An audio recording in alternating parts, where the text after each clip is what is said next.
예, 거기 3페이지 보시면은 이제 민사소송 일반. 자, 이 교재는 그 법원직 민소 교과서 순서대로 이제 기출됐던 지문들을 이제 모아놨는데, 보시면 알겠지만은 우리 서기보 시험에는 주사보 시험이라든가 사무관 시험, 거기 나왔던 것들이 답습되는 경우들이 많아서 근데 중첩되는 경우들이 많아요. 그래서 기출문제는 철저하게 보셔야 되는데, 먼저 제1절 민사소송이 이제 목적과 개념 문제 시험 문제 나온 게 없는데, 민사소송의 목적 뭐였어요? 개인 입장에서는 사건의 보호요. 국가 입장에서는 사법질서 유지. 이것이 이제 목적이었다. 그 다음 제2절. 민사소송과 이제 다른 소송제도하고 이제 관계인데요. 우리나라 이제 재판권은 세 가지가 있죠. 헌법재판권이 있고, 그 다음에 형사재판권이 있고, 민사재판권이 있는데, 민사재판권은 다시 소송재판권이 있고, 비송재판권이 있고, 소송재판권은 통상의 민사재판권. 이게 우리가 지금 공부하는 민사소송이죠. 그 다음에 특별 소송재판권이 있는데 여기에 행정사건, 가사사건, 특허사건 이런 것들이 있죠. 아시다시피 소송하고 비송 사이에 혼동해서 잘못 제기했을 때는 어떻게 한다? 이때는 각하. 그 다음에 통상의 민사재판권과 특별민사재판권을 혼동해서 잘못 제기했을 때는 이송으로 하는 건데, 자, 그걸 아신 상태에서 1번 지문 보시면은 이렇게 소송과 구별해야 되는 게 이제 비송인데, 이 비송사건 중에 하나가 또 형식적 형성해소예요. 그래서 형식적 형성해소는 형식은 소송으로 처리되지만 그 실질은 이제 비송이기 때문에 법원이 한목적적 재량으로 재판하는데, 이런 조정도, 민사조정도 법원이 한목적적 재량으로 조정안을 제시하는 것이기 때문에 이것도 소송이 아니라 이제 비송사건에 속해요. 그래서 소송사건에 속한다. 그럼 이제 틀린 지문이 되겠고, 그 다음에 이제 두 번째, 그 밑에 이제 해설의 그 표를 보시면은 소송과 이제 비송이 이제 구별이 있는데, 먼저 왼쪽 소송이라는 것은 가장 큰 특징이 뭐예요? 원피고, 이 당사자 지위에 대립이 있다라는 거죠. 근데 비송사건은 신청인과 법원 사이에 무슨 관계예요? 판면적 관계지 이당 대립 구조가 있는 것이 아닙니다. 이게 가장 큰 특징이고, 그 다음에 절차에서 소송은 아시다시피 심판의 대상을 당사자가 정한다라는 처분권주의, 심판의 대상이 정해졌으면 소송자료 수집은 당사자가 한다는 변론주의, 그 다음에 공개, 심리주의, 그 다음에 구술주의 이런 것들이 적용되는 데 비해서 비송사건은 처분권주의가 배제됩니다. 따라서 내가 피성년 후견 개시 심판 뭐 이런 걸 했다 하더라도 금치산으로 선고할 수도 있고, 이런 식으로 처분권주의가 이제 배제되는 것이에요. 그 다음에 변론주의가 아닌 직권탐지주의, 그 다음에 비공개로 하고 서면주의가 적용되는 게 비송사건이고, 그 다음에 절차도 소송은 원고의 소제기가 있어야 개시되지만 비송사건은 신청 없이 개시되는 경우도 있고, 소송은 판결로서 재판을 하는데 판결로 재판을 하려면 반드시 필요적 변론, 이걸 거쳐야 되겠죠. 필요적 변론이란 말뜻이 뭐예요? 필요적 변론이란 말뜻이 반드시 당사자에게 주장하고 증거 신청할 기회를 준 상태에서 재판해야 되는 거지.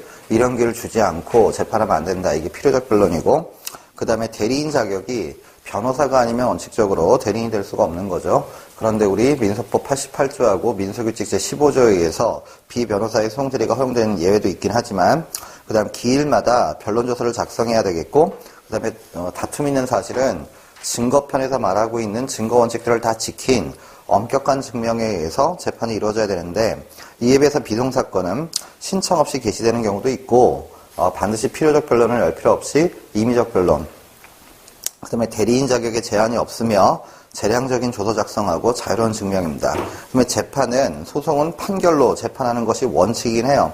근데 판결에 의한 종료가 원칙 이렇게 되어 있는데, 판결 말고도 소송이 종료되는 경우들이 있나요?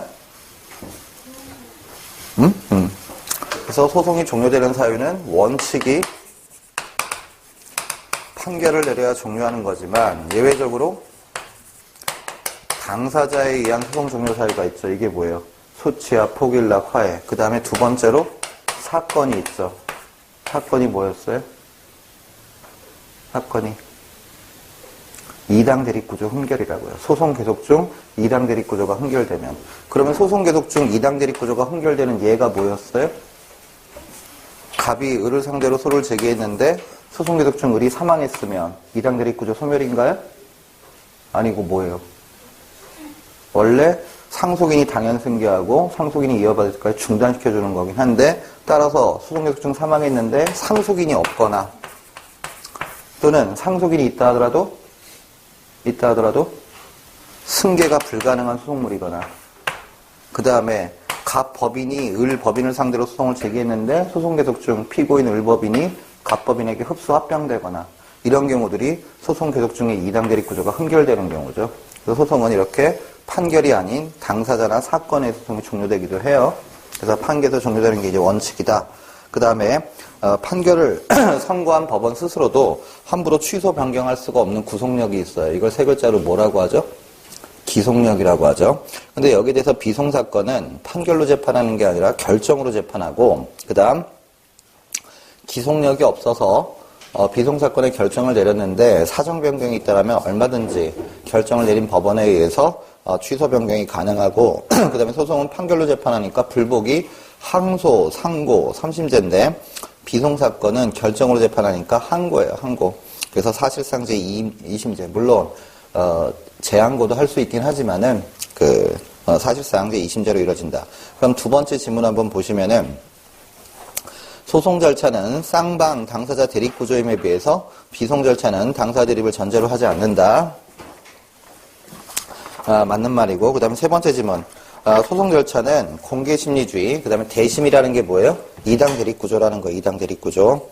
그 다음에 이제 판결이라는 신중하면서도 엄격한 절차이고 맞죠? 양 당사자에게 필요적 변론이기 때문에 충분한 주장, 증명의 기회가 보장된다. 맞는 질문. 이에 비해서 비송 절차는 비공개로 하고 이 당사자 대립이 아닌 비대심이고 그 다음에 판결이 아닌 결정이라는 형식으로 재판을 함으로써 간이 신속한 절차이고 당사자의 절차 보장은 좀 낮은 반면 법원의 재량권이 큰 재량에 의해서 개개사건에 따라서 적절한 해결을 도모한다. 그래서 맞는 질문. 그래서 그 위에 표를 확실하게 기억하시고 또 넘겨보시면 5번 소송 절차에서는 처분권주의, 변론주의를 원칙으로 하고 직권주의는 예외적으로 적용됨에 비해서 그래서 우리 직권 증거조사도 언제 하는 거죠? 당사자가 신청한 증거로 심증 형성할 수 없을 때, 즉 보충적으로 그 다음에 할 수 있는 거죠. 재량적으로. 그래서 이렇게 직권주의가 예외적으로 적용됨에 비해 비송 절차에서는 당사자주의적 요소가 희박하고 직권주의를 원칙으로 하고 있어요. 그 다음에 여섯 번째, 소송 절차에서는 법원이 소송상 자백에 기속되는 데 비해 왜? 변론주의가 적용되니까. 근데 비송사건에서는 변론주의가 배제되는 직권탐지주의니까 자백의 구속되지 않죠. 자, 그래서 우리 계속 지금 복습하고 종합적으로 보는데 변론주의의 내용 세 가지가 뭐였어요? 변론주의 내용. 하나씩 얘기해봐요. 변론주의 내용. 그냥 책상에 앉아있으면 가서 시험장에 합격하는 거 아니에요? 앉아서 외워야지. 자, 변론주의 내용 첫 번째 뭐예요? 사실의 주장 책임. 이때 사실이라고 하는 거는 무슨 사실만? 주요 사실만 말하는 건데, 그렇죠? 주요 사실만. 이 주요 사실은 당사자의 주장이 있어야지만 법원이 판결 기초로 삼을 수 있다. 두 번째는 뭐예요? 자백의 구속력이죠. 그럼 여기서도 자백은 어느 사실에 대해서 자백의 구속력이 있는 거예요? 주요 사실에만. 하지만 유일한 예외가 뭐였어요? 그래, 맞아. 서증의 진정 성립인 만큼은 그건 무슨 사실? 보조 사실이지만 자백의 구속력이 인정되고 그 다음에 세 번째가 뭐예요? 증거 제출 책임이고 하나 더 든다라면 이런 사실 주장과 증거를 어떻게 해야 돼요? 적시에 제출해야 되죠. 적시에. 이게 변론주의의 내용이에요. 근데 이것의 반대말인 직권탐지주의는 사실을 직권탐지하고 자백의 구속력이 배제되고 세 번째 직권으로 증거조사하고 그 다음에 제출 시기가 무제한인 것. 이것이 이제 직권탐지주의잖아요. 그래서 양자 비교해서 기억을 해두셔서 여섯 번째 지문 알겠고 그 다음에 일곱 번째 소송 절차는 뭐가 틀렸어요? 모두라는 말이 틀렸죠. 판결의 형식에도 종결되나? 이게 원칙이지 모두 판결에 의해서 종료되는 건 아니에요. 아까 봤다시피 당사자에 의한 소송 종료 사유도 있고 사건도 있다라는 거죠. 그래서 그 부분이 틀린 겁니다. 그 다음에 거기 제4절 민사소송의 이상과 신의칙은 아직 우리 시험에서 한 번도 안 나온 거긴 한데 충분히 나올만 해요. 그래서 교과서에 있는 신의칙에 있는 판례들은 꼭 다 대비한 다음에 시험장에 가도록 해야 되겠고 그 다음 제2장 이제 민사소송법 보시면은 제3절 민사소송법에 이제 적용 범위 해가지고 1번 소송이 계속 중에 민사소송법 규정이 개정됐다라면 특별한 사유가 없는 한 개정된 법 규정이 과거 사실에 취급을 해요. 그래서 원래 법률 불소급 원칙상 행위 당시 법에서 규라는 것이 원칙이긴 하지만 민사소송법은 실체법이 아니라 분쟁을 해결하겠다라는 시스템이고 절차법이고 가장 최근에 절차법이 분쟁 해결의 가장 최적의 시스템이기 때문에 현행법이 과거 사건까지 취급된다라는 거. 그다음에 두 번째, 둘, 셋, 넷. 이 세 개의 지문은 어렵게 생각하지 말라고 그랬죠.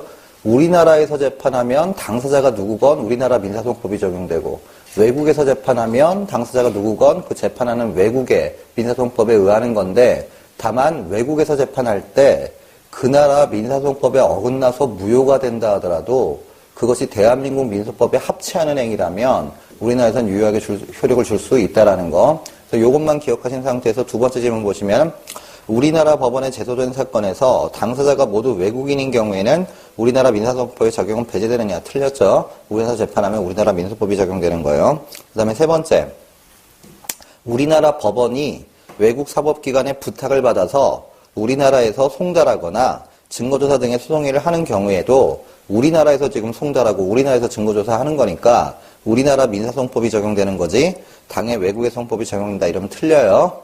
그 다음 네 번째, 외국의 사법기관이 우리나라 법원의 촉탁을 받아 송달 등 소송행위를 하면 그때는 무슨 법이 적용되는 거예요? 당의 외국의 민사소송법이 적용되는 것이긴 하지만 그 나라 민사소송법에 반해서 무효가 된다 하더라도 우리나라 민소법에 합치하는 소송이라면 우리나라에선 효력이 있죠. 그러니까 외국 민사소송법에 의하긴 하지만 그 효력 유무는 우리나라 법에 의해요. 효력 유무는. 이게 296조 제2항이죠. 그래서 그 해설조문 한번 읽어보면 외국의 사법기관이 우리나라 법원의 촉탁을 받아 송달이나 증거조사를 할 때에는 그 외국 민사소송법에 의하는 거지만 그 소송행위가 재판을 하는 법정지 그 나라 법에 어긋나서 무효가 된다 하더라도 우리나라 소송법에 의하여 적법한 것이라면 유효한 것으로 볼 수 있다. 이게 296조 제2항. 그래서 여기는 그 나온 지 꽤 됐죠. 거의 20년이 넘은 것 같은데 또 나올 가능성이 높은 지문들이니까 기억을 해두시고 그 다음에 개정 민소법의 주요 내용 그건 출제된 바가 없고 제2편 이제 소송의 이제 주체인데 소송의 3주체가 누구예요? 당사자, 원피고, 즉 원피고하고 법원 얘네들이 소송의 3주체인데 제1장에서 법원을 공부하는데 이때 제1장 법원을 공부한다라고 할 때 뭐 공부하는 거예요? 그래요. 그게 뭐예요? 법원에 관한 소송요건을 공부하는 거죠. 그래서 법원에 관한 소송요건은 두 가지였죠. 재판권하고 관할. 이에 곁들여서 제척, 기피, 회피 이런 것도 공부하고 법원의 이제 구성원들로서 우리들 시험에 쏟아져 나오는 법원 사무관이라든가 사법보좌관이라든가 기술심리관이라든가 전문심리위원 이런 사람들에 관한 지문들도 보셔야 되겠어요. 자, 그럼 먼저 법원에서 제1절 이제 민사재판권인데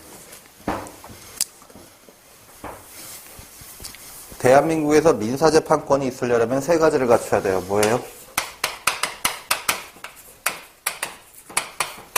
먼저 인적 범위. 우리나라 재판권에 복종하는 사람이어야 되죠. 이때 원칙은 뭐예요? 영토국권 원칙상 대한민국에 있는 사람은 누구라 하더라도 우리나라 민사재판권에 복종하는 것이죠. 박근혜 대통령이라고 해서 예외 아닌 거죠. 근데 여기 대해서 예외, 치외법권자가 있어요. 치외법권자 하나씩 얘기해봐요. 누가 있지? 외교사절단, 그 다음에 그 구성원 가족, 또 그렇죠. 주한미군. 또 외국의 국가 원수. 그 다음에 반기문. 유엔 자체와 유엔의 직원. 이런 사람들도 치외법권자고. 그 다음에 가장 중요한 게 뭐? 외국 국가요. 외국 국가는 한때 우리나라 재판권에 절대 복종하지 않는다라는 절대적 면제주의를 따랐다가 이제는 상대적 면제주의로서 외국의 주권적 활동은 여전히 면제를 누린다 하더라도 사경제 주체로서의 활동 이런 것들은 국가 면제를 못 누린다. 이게 인적 범위에서 본 거고. 그다음에 이제 물적 범위에서 우리나라에서 재판할 수 있는 사건인가 이게 물적 범위인데 이걸 다른 말로 뭐라고 한다라고요? 다른 말로 국제재판 관할권이라고 하죠. 그럼 대한민국에 이런 국제재판 관할권이 존재하려면 무슨 요건을 갖춰야 돼요? 우리나라와 실질적 관련성이 있어야 되는데 이 실질적 관련성이 있는지는 뭘 가지고 따져본다? 합리적 원칙으로 따져보는데 이 합리적 원칙이 있는지는 뭘 가지고 또 따져본다? 대한민국의 토지 관할이 있는지와 국제재판관할건의 특수성 이걸 갖춰야 되는데 이때 국제재판관할건의 특수성이라는 건 뭐였어요? 원고의 제소 편리가 있고 피고의 응소 불편이 없어야 되겠고 법원의 심판 편리가 있어야 되겠죠. 그래야 우리나라에 이제 재판권이 있는 거잖아요. 그 다음에 장소적 범위는 당연히 대한민국 영역 안에서만 우리나라 민사재판권이 있는 거지 외국에 나가서 민사재판을 벌이거나 하는 거는 조약이나 관습에 의해서 허용되는 예외가 아니라면 원칙 불가능해요. 그래서 요 세 가지를 갖춰야 이제 재판권이 있는 건데 자 요거를 이제 하나씩 보죠. 그래서 로마자 2번 민사재판권의 범위에서 자 1번 인적 범위에 관한 시험 문제네요. 대통령에 대해서 민사소송 제기할 수 없나요? 있죠. 박근혜 대통령 상대로 얼마든지 민사소송 제기할 수 있고 그다음에 박근혜 대통령도 증인이나 감정이나 소환될 수 있어요. 그래서 지금 뭐 가장 큰 문제가 뭐 박근혜 대통령을 뭐 수사할 수 있느냐 없느냐 뭐 헌법문서 다 배웠죠. 재직 중 내란 등 죄를 저지르지 않은 그 경우만 아니라면 재직 중에 소추당하지 않을 뿐이지 수사는 얼마든지 할 수 있는 거죠. 수사는 얼마든지 할 수 있는 건데도 불구하고 뭐 헌법 학자들 중에 뭐 수사도 못한다고 이딴 개소리를 지금 하고 있는 그런 상황이긴 한데 할 수 있어요. 그래서 틀린 질문. 그다음에 두 번째 외국의 국가원수부 수행원 가족, 그 다음에 우리나라에 있는 외교사절단의 구성원과 그 가족, 그 다음에 이제 영사, 그 다음에 그 다음에 외국 국가, 그 다음에 이제 주한미군, 그 다음에 유엔, 이런 사람들이 치해법권자지, 외국 회사는 치해법권자가 아니죠. 우리나라 재판권에 얼마든지 복종해야 되는 사람이다. 그 다음에 세 번째, 요걸 갖춰서 우리나라에서 재판할 수 있는 사건이라 하더라도 외국의 부동산에 관한 소송은 부동산은 그 외국의 영토를 이루는 것이기 때문에 우리나라 재판권이 없죠. 그래서 세 번째 질문. 외국에 있는 부동산에 관한 소송, 이건 우리나라 법원에 제기할 수 없다. 근데 요거만 암기해서는 안 되고 그 해설의 세 가지. 동그라미 1번, 외국에 있는 부동산 소송. 그 다음 동그라미 두 번째, 오로지 외국의 권리 내지 이해에만 관계 있는 소송. 그 다음에 세 번째, 외국인 상호 간의 이혼 사건인데 거기 좀 부연해 보세요. 외국인 상호 간의 이혼 사건인데 얘네들이 우리나라에 주소가 있으면 재판할 수 있어요. 근데 우리나라에 주소가 없는 외국인 상호 간의 이혼 사건 이런 것들은 우리나라 재판권에 속하는 게 아니에요. 그 다음 이제 네 번째, 재판권이 있느냐 없느냐라는 건 법원에 관한 소송 요건으로서 뭐예요? 직권조사 사항입니다. 그래서 법원이 직권으로 조사해서 자, 첫 번째, 소장 자체에서 재판권의 흠결이 명백해요. 재판권이 흠결되어 있다는 게 명백하다. 어떤 사건이었죠? 우리 판례가? 갑이 누굴 상대로? 일본국 대사를 상대로 1910년도에 맺었던 한일 병합조약, 이것이 무효다라는 확인을 구하는 소를 제기했는데 이때 법원이 어떻게 했어요? 어떻게 했어요? 일본국 대사 일단 피고를 어떻게 했죠? 조약을 체결한 주체는 국가지 일본국 대사가 아니니까 피고를 누구로 봤어요?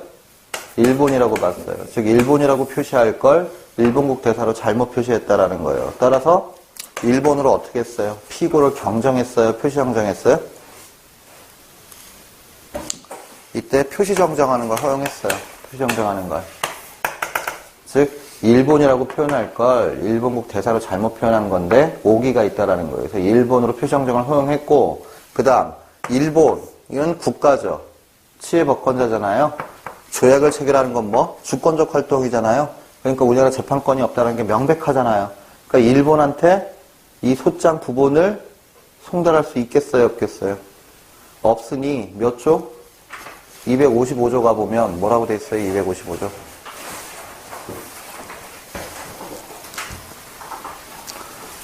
기본 강의하는 것 같아. 255조 가보면 소장 부분을 송달할 수 없는 경우에는 어떻게 한다? 전조 규정을 준용한다. 전조가 뭐예요? 254조. 재판장이 보정명령 내리고 보정하지 않으면 어떻게 한다?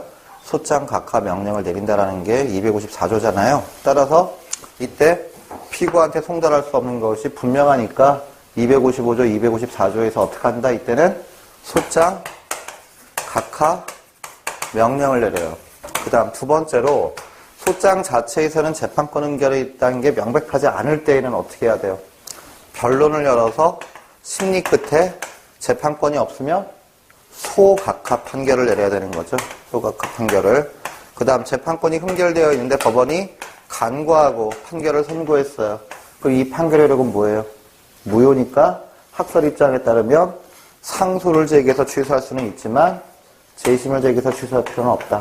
물론 우리 판례는 무효의 판결의 경우에는 아예 상소도 안 된다 이렇게 얘기를 하지만 아직 재판권 흥결을 간과한 경우에 판례가 없어요. 그러니까 학설 입장에 따라서 상소는 되지만 재심 제기 안 된다. 자, 그럼 이런 결론을 아신 상태에서 4번 지문 재판권의 존재 여부는 직권조사 사항이다. 맞고 5번 지문 소장 심사 시 재판권이 없음이 명백하면 소장 구본을 송달할 수 없는 경우에 해당하니까 밑에 뭐라고 써야 되겠어요? 255조. 그래서 재판장은 명령으로 소장을 각하한다. 밑에 뭐라고 써야 되겠어요? 254조. 그래서 이때는 소장 각하 명령을 내리는 것이죠. 그 다음 넘겨보시면 6번. 재판권 면제를 포기할 여지가 있는 경우에는, 즉 얘가 지금 피고가 재판권이 없는 사람인 것 같긴 한데 이 재판권 면제, 이거는 포기 불가능한 절대 권리가 아니에요. 포기하고 재판받을 수가 있어요. 그래서 일본국 대사라 하더라도 자기가 포기하고 재판받을 수 있는 겁니다. 그래서 얘가 포기할 여지가 있을 때에는 그때는 소장을 바로 각하할 게 아니라 소장을 송달하는 등의 방법으로 소재기 사실을 알린 다음에 재판권의 존부를 판단해서 변론 결과 얘가 재판권 면제를 포기하지 않는다. 그래서 재판권이 없다고 판단되면 판결로서 이때는 어떻게 한다? 소각하 판결을 한다라고요. 근데 거기서 중요한 문구가 뭐예요? 첫 번째 줄에 소장을 송달하는 등의 방법으로. 그 말 뜻이 뭐죠? 재판권이 없는 사람한테는 소장 구본을 송달할 수 없는 거니까 이걸 사실상 송달이라고 해요. 사실상 송달. 즉 법에 따른 송달이 아니라 그러니까 소가 제기됐음을 사실상 알려주고 얘가 재판권 면제를 포기하면 심리를 진행하고 재판권 면제를 포기하지 않는다라면 어떻게 한다? 이때는 소각하 판결을 한다라고요. 소각하 판결을. 그 다음에 7번째 재판권이 없음을 간과한 본안 판결에 대해서 학설 입장에 따르면 상소해서 다툴 수가 있어요. 그 다음 8번째 재판권의 부존재를 간과하고 본안 판결하여 그 판결이 확정된 경우에는 효력이 뭐? 무효. 아무런 효력이 없으니까 기판력 이런 것들이 발생하지 않는 거죠. 그래서 발생한다 틀린 지문이고 있고. 그 다음에 9번째 재판권의 부존재를 간과하고 본안 판결하여 그 판결이 확정된 경우에는 기판력도 안 생기니까 이 기판력을 취소하겠다라는 재심 청구 이런 거 안 된다라는 거죠. 그래서 학설에 따라 상소는 되지만 재심은 안 된다. 됐죠? 그래서 이 재판권 파트가 우리 시험에 너무 어려워가지고 잘 안 나와서 이 효과만 다투는 거지만 요거 실질적 관련성이 있어서 보면서 재판할 수 있는 사건인지 아닌 건지 한 2개 정도가 시험지에 나올 수가 있었죠. 그 첫 번째가 뭐였어요? 첫 번째가 뭐였어요? 그래, 항공기 추락. 그래서 김해공항에 내리던 중국 민항기가 그 부산에 있는 돛대산이라는 산에 부딪혀서 추락을 했을 때 중국인 스튜어디스의 유가족이 중국 민항기 회사를 상대로 대한민국 법원에다가, 즉 부산지방법원에다가 소송을 제기했을 때 중국 민항기 회사가 뭐라고 했어요? 중국인이 중국 회사를 상대로 소송을 제기하는 것이기 때문에 부산지방법원에는 재판권이 없다라고 했지만 이때 우리나라에 토지관할권이 있나요? 왜 있지? 그게 몇 조? 18조 2항 가보면 항공기가 추락하거나 선박이 침몰할 때 최초 도착지 거기에 불법행위죄 특별재판장을 인정하고 있고 또 뭐도 인정될까? 5조 2항 외국 법인이 우리나라에 영업소, 사무소, 업무 담당자를 두고 있더라면 토지관할권이 있어요. 그래서 토지관할권은 어떻다? 존재한다. 그 다음 국제재판관할권 특수성과 관련해서 원고의 제소 편리가 있나요? 원고가 스스로 지금 편리하다고 해서 부산에 제기했어요. 그 다음에 피고의 응소 불편이 있나요? 없어요. 중국 민항기 회사에 부산 영업점이 있기 때문에 걔가 응소하면 되는 거니까. 그 다음에 법원에 심판 편리가 있는가?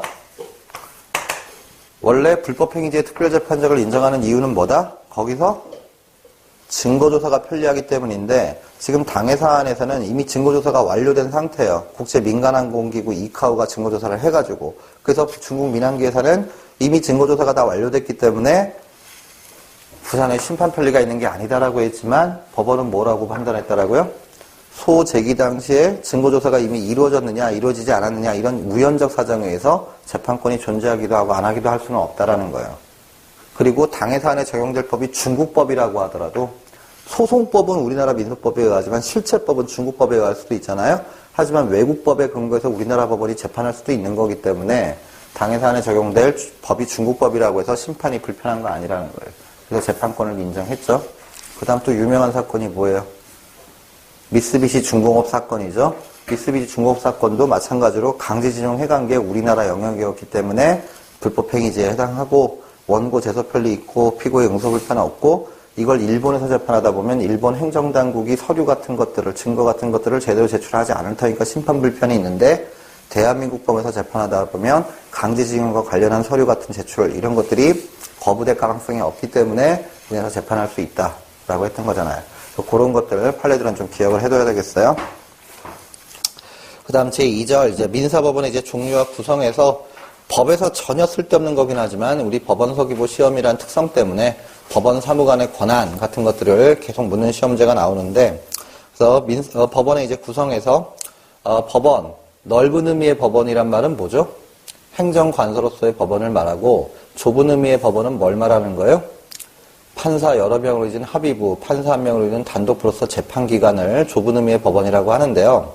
이때 우리 1심은 단독부를 원칙으로 하면서 합의제를 병행하고 있는데 항소심과 대법원 여기는 다 어느 때나 합의체가 이제 구성되어 있는 거죠. 대법원은 대법관 전원이 나오는 전원합의체와 대법관 4명 이상이 나오는 부. 그래서 항상 대법원은 합의체에서 재판을 하고 있어요. 그래서 그 두 번째 문제 보시면 대법원에 있어서 대법관 전원의 3분의 2 이상으로 구성되는 전원합의체와 대법관 3인, 현재는 이제 4명이죠. 4명으로 구성되어 있는 부, 이걸 병치하여 심판기관을 이제 이원화하고 있다.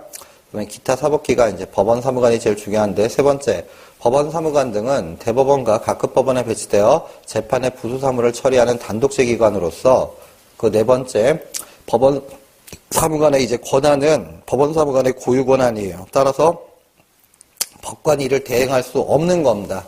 대응할 수 있다. 이건 이제 틀린 것이에요. 그래서 법원 사무관들은 어떤 권한이 있느냐, 시험 문제 이제 수없이 나왔었는데, 먼저 법원 사무관은 심리에 참여해서 변론조서를 작성하고, 그 다음에 증거 목록을 작성하는 거죠. 맞아요. 그 다음에 송달에 관한 사무는 법원 사무관이 담당을 하는 거죠.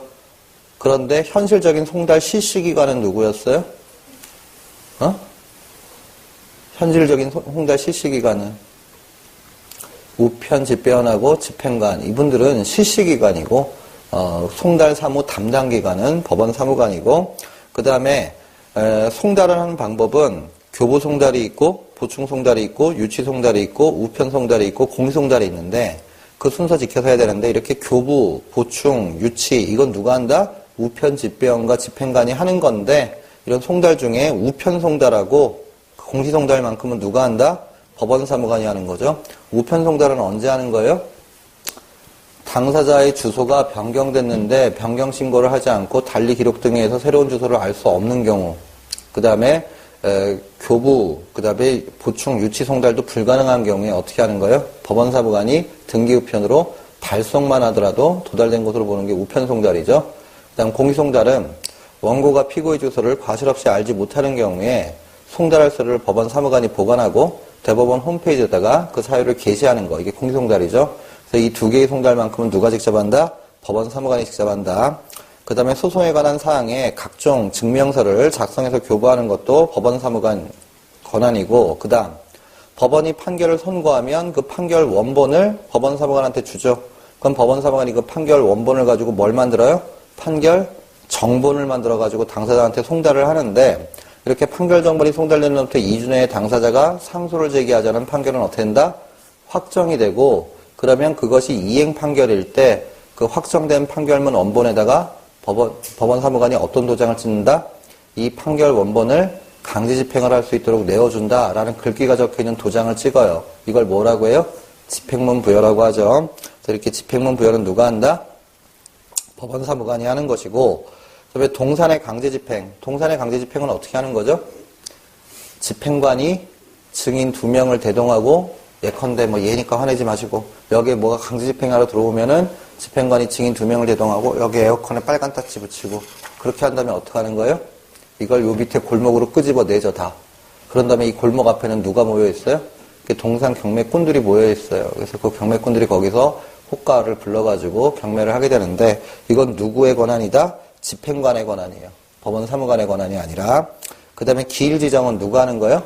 재판장이 합니다. 재판장이 직권 지정을 하는 것이 원칙이고 그 다음에 경매 대상 부동산의 이제 현황 조사는 그 수소법원에서 해요. 판결을 선고한 수소법원에서. 그 다음에 재판의 집행을 지휘하는 거는 집행법원이 담당을 하는 거죠. 집행법원이 담당. 그래서 밑에 4가지는 법원 사무관의 권한들이 아닌데 아직 출제되지 않았던 것도 교과서에 있는 법원 사무관의 권한들은 다 철저하게 지금 암기하셔야 되겠고 그럼 이제 6번째 보시면 집행문 부여 이건 위에서도 봤다시피 원칙적으로 법원 사무관의 권한이지만 집행에 이제 조건이 붙어 있는 경우요. 판결 집행에 조건이 붙은 경우이거나 또는 피고가 아닌 변종호 승계인 같은 사람들한테 승계 집행문이 부여될 때에는 이때는 재판장 지금 현재는 이제 사법보좌관이 하죠. 재판장이나 사법보좌관의 명령이 있는 경우에 한해서 부여하는 거지 법원사무관이 함부로 집행문을 부여할 수는 없어요. 그 다음에 7번째 법원 사무관 등의 처분에 대해서 당사자나 이해관계인은 법원에 이제 이의를 신청할 수 있다라는 게 우리 민소법 223조입니다.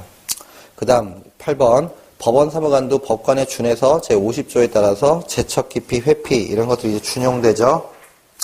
이거 틀린 지문이고 그 다음에 이제 특허법원 지금 이제 제2신급을 담당하는 즉 1신급은 행정심판이 담당하고 제2신급은 특허법원이 담당하는 이런 특허 관련 소송에서는 특허법원의 판사들은 그 전문적인 그 기술력 이런 것들이 없는 분들이기 때문에 판사를 도와주는 누가 있어요? 기술심리관이라는 사람이 있어요. 근데 이 기술심리관은 법관은 아닙니다. 법관은 아니기 때문에 재판기관의 구성원이 되는 건 아닙니다. 그래서 그 밑에 해설 보시면은 기술심리관은 법관은 아니다. 하지만 이 기술심리관은 당사자들한테 질문도 할 수 있고 그 다음에 이제 의견도 구할 수 있고 이런 권한이 있어요. 그 다음에 이런 기술심리관과 구별해야 될 게 그 10번에 있는 전문심리위원 제도인데 전문심리위원 제도라는 것은 뭐 특허 사건도 마찬가지겠지만 전문적 지식이 요구되는 사건에서 법원 외부의 관련 분야 전문가를 지정하여 소송 절차에 참여하게 해서 그의 전문적인 지식과 경험을 심리에 활용하는 제도예요. 그 위에 특허법원의 기술심리관은 아예 법원에 고정되어 있는 분들입니다.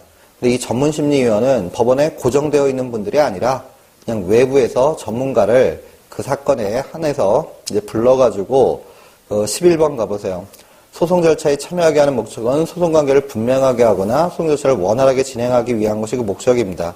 그 다음 12번 전문심리위원은 참여하는 사건에서 전문적 지식과 경험을 필요하는 사항에 관해서 기일에 출석하여 말로 설명 또는 의견을 진술하며 설명 등을 적은 서면을 제출하는 방식으로도 심리에 참여하게 되는데 13번 전문심리위원은 이렇게 심리에 참여하는 사람이지 원고를 승소시킬지 말지 그 합의에 참여하는 것은 아닙니다. 그래서 합의까지 참여할 수 있는 건 아니고 그 다음에 14번 전문심리위원은 증인신문 기일 등에서 재판장의 허가를 받아 당사자 증인 감정인에게 직접 질문할 수 있어요. 그냥 할 수 있는 게 아니라 허가를 받아야 돼요. 그래서 허가 없이도 이 부분이 틀린 것이고 그 다음에 15번 전문심리위원은 쟁점 정리 기일 뿐만 아니라 증인신문 기일 뿐만 아니라 현장 검증 기일 뿐만 아니라 감정인 신문 기일 그 다음에 거기 하나 더 쓰세요. 화해 기일 이런 데도 참여할 수 있어요. 화해 기일에도. 그런데 조정 절차에는 참여 못합니다. 자, 조정 절차라는 건 이런 전문심리위원회 그 전문적인 식견 이게 필요한 게 아니라 법원이 쌍방을 이제 양보시켜가지고 조정안을 제공하는 것이기 때문에 조정 절차에서는 전문심리위원이 참여 못해요. 16번 전문심리위원은 민사소송 절차뿐만 아니라 가사소송, 행정소송, 특허소송 절차에도 참여할 수 있으며 신급의 제한이 없어요. 1, 2, 30 아무 때나 다 참여할 수가 있고 그 다음에 17번 감정은 증거조사 방법이에요. 그래서 감정 결과는 그 자체가 증거 자료가 되는데 전문심리위원회 설명, 의견은 그 자체의 증거 자료가 되는 것이 아닙니다. 그냥 판사님의 그냥 판단 능력을 이제 보충해 주는 것이고 그 다음 18번 당사자가 합의로 전문심리위원회에 참여 결정을 취소하는 신청을 하면 법원은 무조건 취소해야 돼요. 무조건 취소해야지 그 신청 이후에 당부를 심사해서 취소 여부를 결정하는 게 아닙니다. 당사자가 합의로 전문심리위원 지정 취소를 신청하면 무조건 취소하는 거예요. 그래서 그 부분 틀렸고. 그다음 19번. 전문심리위원회 중립성, 공평성을 확보하기 위해서 우리 164조 5에서 전문심리위원도 법원사무관과 마찬가지로 제척 기피제도 이게 마련되어 있어요. 그 다음 20번 전문심리위원은 법원 행정처장이 작성한 전문심리위원 후보자 명단이 있습니다. 거기서 지정하는 것이고 21번 전문심리위원은 특정한 사건에 관하여 해당 재판부에서 전문심리위원으로 지정됨으로써 그 사건의 소송 절차에 참여하게 되고 원칙적으로 소송이 종료할 때까지 계속 참여하는 것이고 그 다음에 재판장은 22번 기일 밖에서 전문심리위원에게 설명 등을 요구하는 경우에 그 사항이 소송관계를 분명하는데 중요한 사항이라면 기일 외에서 했다는 건 판사실에서 했다라는 건데 당사자가 못 들었잖아요. 그래서 법원사무관은 양쪽 당사자에게 그 사항을 통지해줘야 되겠고 그 다음 23번은 재판장은 전문심리위원을 소송 절차에 참여시키기 위해서 필요하다고 인정할 때에는 전문심리위원에게 소송 목적물의 확인 등 적절한 준비를 지시할 수 있고 재판장이 위 준비를 지시한 때는 법원사무관은 양쪽 당사자에게 마찬가지로 그걸 다 통지해야 되겠어요. 그래서 그 22번, 23번은 민속 규칙 제 38조 3과 38조 제 5에 있는 건데 좀 그래도 기억을 좀 해두시기 바랍니다. 자, 여기 좀 단순히 암기니까 좀 암기가 좀 필요하고 그 다음 제 3절 이제 법관의 이제 제척 기피 회피가 있는데 먼저 이제 법관의 제척을 보면은 법관 제척의 의의가 뭐였죠? 의의? 그래, 법률상 당연히 사유에 해당하면 절차로부터 배제되는 걸 말하는데 몇 조에 있어요? 사유가? 41조에 이제 5가지 사유가 있죠. 이 중에서 1호가 뭐였어요? 법관이 당사자와 공동권리자, 공동의무자, 상환의무자 관계에 있을 때 그 다음에 중요한 게 또 뭐예요? 5호? 전신재판 관여죠. 그래서 시험 문제는 그 두 개가 쏟아져 나오는데 그래서 그 1번 판례 이게 2010년도 판례인데 종중소송에서 재판부의 구성법관이 종중의 구성원이면 당사자와 공동권리자, 공동의무자 관계에 있어 제척이유가 되나요? 그렇죠. 이게 어떤 사건이었어요? 갑이라는 분이 종중을 상대로 종중규약 이것을 변경한 종중총회 결의가 무효다라는 확인을 구하는 소를 제기했는데 공교롭게도 이 사건을 담당하는 A법관이 피고 종중의 중중원이었어요. 그러면 왜 공동권리자, 공동의무자, 상환의무자 관계가 왜 되는 거죠? 그렇죠. 종중재산은 이제 총유인데 이 총유물을 사용 수익하는 건 어떻게 하는 거예요? 종중규약에 의하는 거고 이 총유재산을 처분할 때는 어떻게 하는 거예요? 종중규약이 있으면 규약대로 하고 규약이 없으면 종중규약에 따라서 종중총회 결의를 통해서 처분을 하게 되는 거죠. 그 다음 종중원의 신분상의 권리 의무도 어떻다? 종중규약에 의하는 거잖아요. 따라서 이 규약을 변경한 총회결의 무효 확인의 결과에 따라서 A라는 법관은 이 총유물의 사용수익, 처분, 신분상의 권리 의무에 영향을 받기 때문에 41조 제1호에서 말하는 뭐다? 공동권리자, 공동의무자, 상환의무자 관계에 있는 법상 이해관계가 있다라는 거예요. 그렇기 때문에 제척된다라는 2010년도 판례죠. 원래 제척 사유가 있으면은 법관은 어떻게 하는 거죠? 원래 제척 사유가 있으면 조서에 기재하고 스스로 물러나면 돼서 판례가 안 나와요. 그런데 법관이 자기가 제척 사유에 해당하지 않는지 애매할 때가 있잖아요. 그럼 우리 민소법 제 43조에서 어떻게 한다? 직권, 신청에 따른 제척 재판이 벌어지잖아요. 이때 제척 재판의 효과는 뭐죠? 형성적 재판입니까? 확인적 재판입니까? 확인적 재판이죠. 이 법관이 41조 제척 사유에 해당하는지 해당하지 않는지. 그래서 1번 지문 받고 그 다음 41조 제5가 전신재판 관여죠. 그럼 전신관여 법관으로서 제척되려면 첫 번째 요건이 뭐예요? 전심이어야 되는데 그 전심의 의의가 뭐예요? 상급심에 대한 하급심을 말하는 것으로서 2심에 대한 1심에 관여한 법관이거나 3심에 대한 2심과 1심에 관여한 법관 이것을 이제 전심이라고 하는데 여기에 해당하지 않는 것들 그걸 암기하는 게 중요하잖아요. 그래서 1심은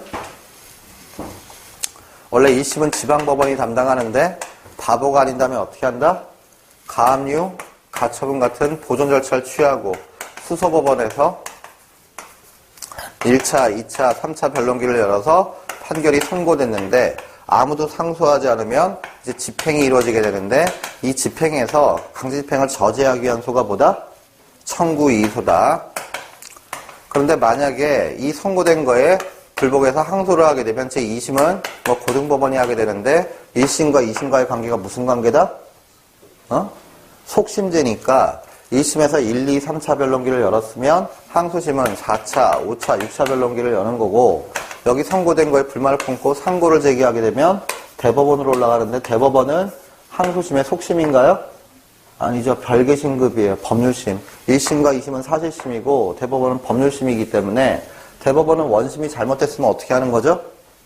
파기하고 환송을 하게 되면 환송심은 종전 원심의 속행이잖아요. 그러니까 7차, 8차, 9차 변론기를 열어서 다시 선고를 하는 것이다. 따라서 전신관여법과서 제척되려면 상하관계여야 되기 때문에 가압류 가처분 사건을 담당한 법관이 수소법원에서 판결 절차를 담당하더라도 제척되는 거 아니고 판결 절차를 담당했던 법관이 청구이소 사건을 담당한다 하더라도 상하관계가 아니니까 제척되는 거 아니고 환송 전 원심에 관여했던 법관이 환송된 이후에 또 관여하는 것도 제척 사유는 아니라고요. 물론 439조에 의해서 관여 못하지만 제척 사유 때문에 관여 못하는 건 아니고요. 그 다음 또 뭐가 있었어요? 1, 2, 3차 변론기를 열어서 판결이 선고되었고 확정되었는데 이 확정 판결을 취소하고 다시 4, 5, 6차 변론기를 열어달라. 이게 뭐다? 재심의 소잖아요. 그럼 재심소에 원판결에 관여했던 법관이 재심소송을 담당한다 하더라도 이건 동의실금이니까 제척되는 거 아니고 또 이송, 결정을 내린 법관이 마찬가지로 인사이동을 통해서 이송받은 법원으로 왔을 때 이때도 상하관계가 아니까 제척되는 게 아니었죠. 이런 것들 끊임없이 시험지에 나오니까. 그래서 두 번째 질문. 청구이소에 있어서 그 대상인 본안의 확정 판결 이거 이전 신급 재판에 해당 안 하죠. 청구이소. 동일신급이고. 그 다음 넘겨보시면 3번. 재심 대상 재판에 관여한 법관은 당해 재심 사건의 직무를 집행할 수 있다. 맞아요. 이건 제척 사유에 해당하는 게 아니란 말이에요. 그 다음에 네 번째. 법관의 제척 원인이 되는 전신관여. 그래서 이게 첫 번째 요건이고 두 번째 전심 재판에 관여했어야 되는데 이때 재판이라고 하는 것은 뭘 말하는 거죠? 중간 판결뿐만 아니라 종국 판결에 관여한 걸 말하는데 세 번째로 이때 관여라고 하는 거는 세 가지를 말하는 거죠. 판결 내용 형성에 깊숙이 관여한 것이니까 이날 소가 제기되면 법원은 변론 준비 절차를 거칠 때도 있고 1차 변론기일, 2차 변론기일, 그 다음에 변론을 종결하게 되면 변론 종결하고 2주나 4주 있다가 판결을 선고하게 되는데 변론 종결일은 그동안 당사들이 제출한 주장과 증거를 다 정리하는 가장 중요한 기일이고 이렇게 변론을 종결한다면 판사님은 어떻게 한다라고요? 원고를 승소시킬지 말지 합의를 하고 그 다음 뭐 한다고요? 합의한 결과에 따라서 판결문을 작성하게 되잖아요. 따라서 전심의 재판에 관여했던 법관이어서 상급심에서 제척되려면 이 관여에 해당하려면 이 세 가지에 관여한 걸 말하는 거죠.